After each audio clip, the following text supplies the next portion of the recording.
Good morning. Well, as always, it's a great privilege to be a participant in this game, and our team has earned its way here. A lot of hard work. We've had our ups and downs, but ultimately, we're able to earn the spot here, and we're privileged to represent the AFC in this great game, and certainly a great matchup against an outstanding team with the Rams. Rams are extremely well coached, well prepared. They have great players, great staff. They've pretty much led wire to wire, as were a lot of expectations for them to do that.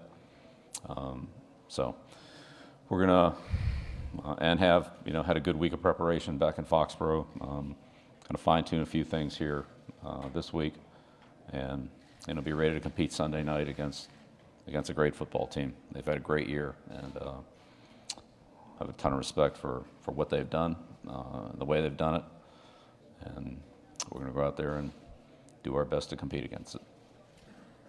Please raise your hand if you have a question.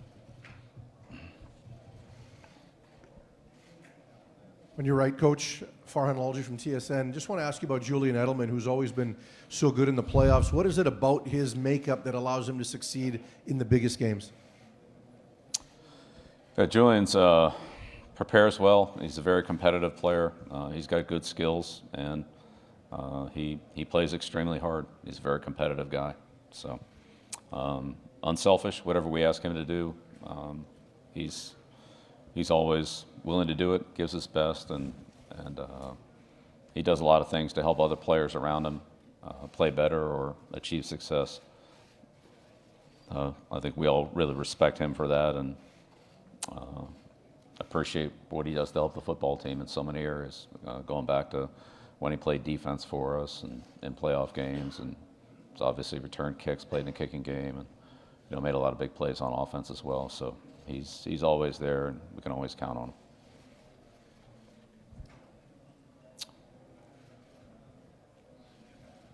Coach, WAF Boston. It's a kind of a unique question with Great. the social media. Could I come up there and take a selfie with you, Coach? Would that be okay? Yeah, we'll get that later. All right.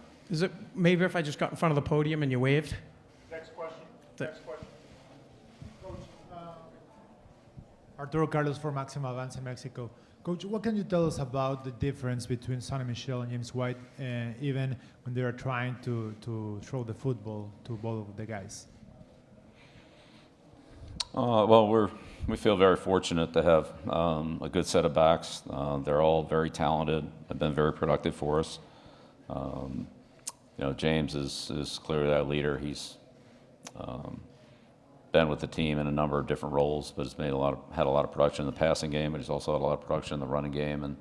And as a situational player, Sony has the least experience and missed a little bit of time in preseason and a couple games during midseason, but he's worked hard, continued to improve, learned our offense, and just becomes more and more valuable each week. And Rex is another versatile player that's really can play on all four downs for us. He's good on first, second, third, and fourth down. He has a big role in the kicking game. Very dependable player on running plays, passing plays, blitz pickup, just really all the things we asked him to do. So it's a good group, and they've all had a big contribution to our football team. Whichever one's out there, we have a lot of confidence in. Coach, Ciro Procuna, ESPN International. What is the most important attribute that you see in a coach like Sean McVay? Thank you. Well, the most important thing to me is our analysis of the Los Angeles Rams and their football team. And Sean, as head coach, obviously is responsible for the overall team. He's done a great job, and they're a very good football team in all three phases of the game. So, his style and so forth, you'd have to ask the Rams about that. I'm not really sure. I see a good football team out there that's been consistently good for the 2 years that he's been there. They've led the league in scoring over that period of time. They're very good on defense. They're very explosive in the kicking game. Really every play is a problem. And he's done a great job of creating that type of explosive attacking team that's very hard to play against. And obviously, they haven't been beaten very many times over the last 2 years. They have a great record. Would you address the struggles of some of your proteges as head coaches, specifically Matt Patricia, as I am from Detroit? Yeah, no, I'm here to talk about the Patriots and the Rams, and that's what our job is this week, is to get ready for the Rams. I think Matt's a great coach. I think he does a great job, did a great job for me. He's very smart. He understands football. He's an excellent teacher. But really, I'm here to talk about the Rams. Bill, to your left here. How would you describe the work that Dante Scarnecchia has done with Trent Brown this year to allow him to mix in with a group that's played a lot of football together and have the kind of season that he's had? Yeah, well, Dante, as always, does a great job with the offensive line. He's a very good teacher, a very good fundamental teacher, and he helps each individual player. But Dante's greatest strength is his ability to get the entire line, and that sometimes includes tight ends, fullbacks, running backs, and even quarterbacks, to think together, to see things consistently in the same manner, so that we can all operate as a team. And so the individual fundamentals are very important. I don't want to minimize those, but ultimately having everybody doing the right thing consistently together as a unit is what really drives the train. And Dante does a great job of that, as he always does. So Trent's a key component of that, but if the offensive line doesn't work together and doesn't function as an entire unit, but rather as 5 independent contractors, I don't think they're going to have much success. When they can work together collectively, that's when the strength is the greatest. Coach, we're going over here against the wall. Sure. Has there been anything from last year's Super Bowl specifically that you've used in your preparation for this Sunday? I mean, there were some things that were, relevant schedule-wise, but this is a completely different team. So I would say it'd be minimal. Hello, Coach. Federico Olvera, Radio 13, Mexico City. Coach, there is controversy about whether Brady is the best quarterback of all time. What are your thoughts? Yeah, he's a great quarterback. I'd certainly put him up there against anybody, but, I don't really feel like it's my job to rate people. He's a great player. He's been a great player for the New England Patriots. Certainly his record is unmatched. Glad he's my quarterback. John Crick, Toronto Sun. Bill, a few times in the past, including briefly last night, you've mentioned how the late Wayne Harden has had an impact on your style and approach as head coach. He was the Navy head coach at a time when your dad was there, and then later at Temple. Yes. Can you explain some of the things specifically that you might have seen that opened your eyes to maybe being a more aggressive or more unconventional head coach in some way?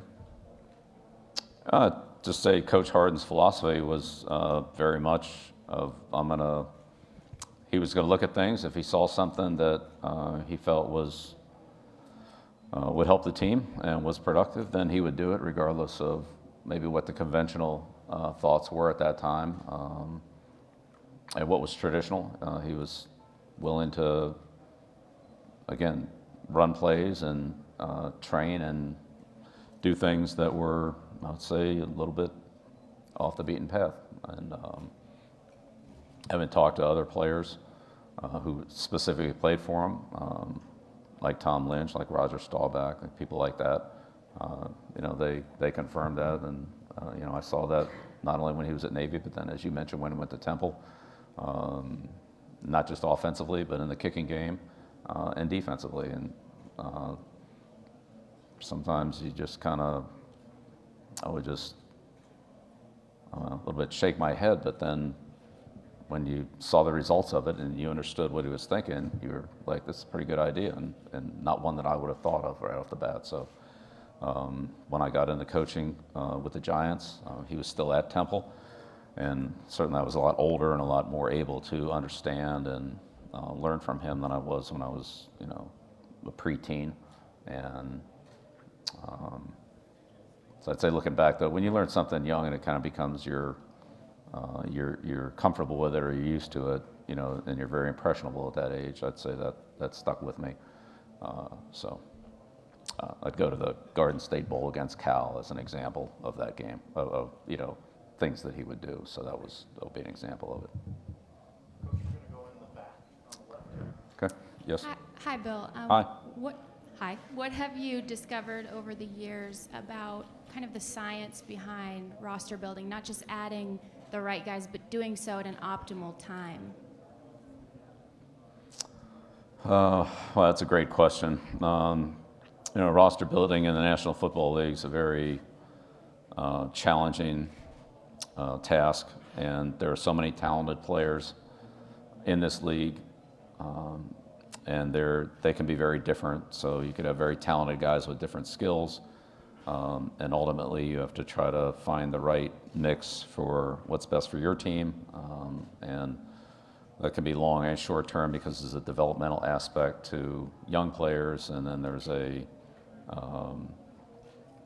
element to older players of being able to maintain or sustain the level of play that you're accustomed to seeing. So when you put all that together, along with immediate needs versus long-term needs, so what do we need for this week? What do we need for the rest of the season? What do we need for next year? It all becomes cloudy, I would say. If it's clear, it's easy. That's the good thing. Usually it's not that clear, and you have 3 or 4 options, and you try to make the best one based on how you want to prioritize all those things. But it's a great question, and it's a very challenging and difficult part of coaching is the roster building, roster maintenance, and depending on the time frame that you're looking at, that there are certainly multiple correct answers. Just you'd have to determine what your priorities are. Second row on the right. Coach, Jeff Martin with the Associated Press. We were supposed to get up to 1 inches, maybe a little more snow. What's your reaction to that? Were you surprised that it didn't materialize? And how has the weather in general affected what you're doing this week? All right, I've been outside of this building today, so I couldn't tell you if it could be 8 feet of snow out there, it could be 95 degrees. I have no idea. Sorry. Hi, Bill, from SEN Melbourne, Australia. G'day. It's Hi. great to be here. Just in terms Those of the things roster. on the other side of the world. Yeah, pretty good. It's summer, about 100 degrees right now. Yeah, Okay. the opposite of this. Yeah. Thanks for your time. I just want to touch on, you were just speaking about the roster. What is the key to recruiting players and personnel in your staff that will remain loyal? We always see that people struggle to leave you if they do, in fact, advance somewhere else. So what's the key to recruiting loyal personnel? Well, I think it's like any other, when you're talking about coaching staff or players. Well, they're a little bit different, but it's regardless of it doesn't make any difference. I mean, ultimately, every relationship is built on respect and trust. So, as in a long-term relationship, you might be in a short-term relationship for other reasons, but long-term, it's trust and respect. So, I'd say the people that have been with me for a long time, that there's a mutual level of trust and respect, and in some situations, when people have opportunities that are better than the ones that I can provide, which is the case from time to time, then I certainly would not try to impede those people from advancing their careers as players or coaches when they have a better opportunity that I can't compete with. So I understand that. I've been in that situation myself, and I think that's just fundamentally the right thing to do. Coach, we're going to go in the middle right here. Okay. Hi, Coach. I'm Yes. a reporter from China. So this Super Bowl Sunday is also the Chinese New Year. I just kind of wonder, can you just say Happy Chinese New Year to all your fans in China? Right now, I think China had like 30 million NFL fans. 29 million of them are Patriots fans. So you have a huge base in that country. And also another question. I mean, I got it from a lot of Patriot fans in China. They really care about your retirement plan. They wonder, can you just make some pledge as Tom Brady did yesterday? He said he will play until 45. Can you just tell all the fans you will stay here for another 2, 3, 4, 5 years? Thank you very much. Well, I certainly appreciate the support from our Patriots fans in China. That's awesome.